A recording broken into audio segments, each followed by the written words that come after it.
and I'm thinking about all the time he got. 8 more months even than Barbara. I would try in this essay to limit my quoting of Twitter, but it is where the best minds of my generation have assembled. Where every few months, the video of Muntandar al-Zaidi throwing a shoe at George W. Bush resurfaces for our shared enjoyment. If a ball will not drop or a clock tower will not rejoice at this, we'll loop the video over and over. When Barbara Bush died, the Women's March tweeted, "Rest in peace and power, Barbara Bush." They haven't taken it down. The queer Arab-American writer Randa Jarrar tweeted, "Barbara Bush was a generous and smart and amazing racist who, along with her husband, raised a war criminal and got death threats." The clip we posted of her reading at the Asian American Writers Workshop where I work quickly got scanned and copied to inflame the far right. We took it down to prevent this escalation.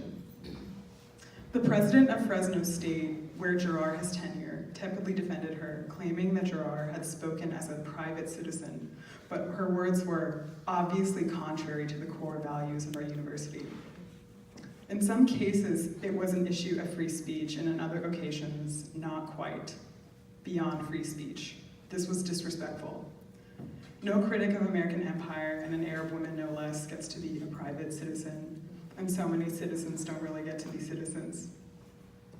What I am trying to say is that civility is only aspirational in the sense that many would like to hide war crimes and state violence. Let us be uncivil. I'm quoting the president of Fresno State. "A professor with tenure does not have blanket protection to say and do what they wish," he said. "We are all held accountable for our actions."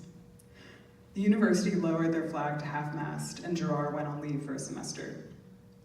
And on Sunday, I woke up to read things about George H.W. Bush like, "He was the best one-term president." And I'm wondering how we are counting both the hours and the bodies. Best one-term president. Killed the most people in one term, or the least, with stunning efficiency. The Gulf War was famously only 100 hours. This is George H.W. "I feel tension in the stomach and in the neck, but I also feel a certain calmness when we talk about these matters," Bush said of the 1991 Gulf War. The far right and progressives and civility extremists latched onto Jarrar's amazing racist.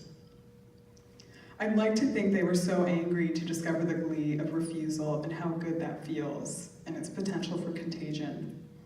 It turns out it's easy to tell the truth, it just makes people mad. But Jarrar had more to say. In another tweet, the professor wrote, "I'm happy the witch is dead. Can't wait for the rest of her family to fall to their demise the way 1.5 million Iraqis have. Bye." Other ways we could count. 8 women groped, at least. 1.5 billion increase in spending on the war on drugs. The number of loved ones' ashes flung on the White House lawn on October 11th, 1992. It was 12 years into the AIDS epidemic. Read 12 years of genocidal policy. That ACT UP organized the organization to throw ashes on the White House lawn. Recalling the calmness that George H.W. Bush remarked upon the Gulf War, ACT UP said, "George Bush believes that the White House gates shield him from your loss, and his responsibility for the AIDS crisis. Now it is time to bring AIDS home to George Bush."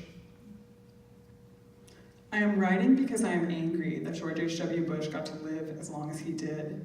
My rage is simple.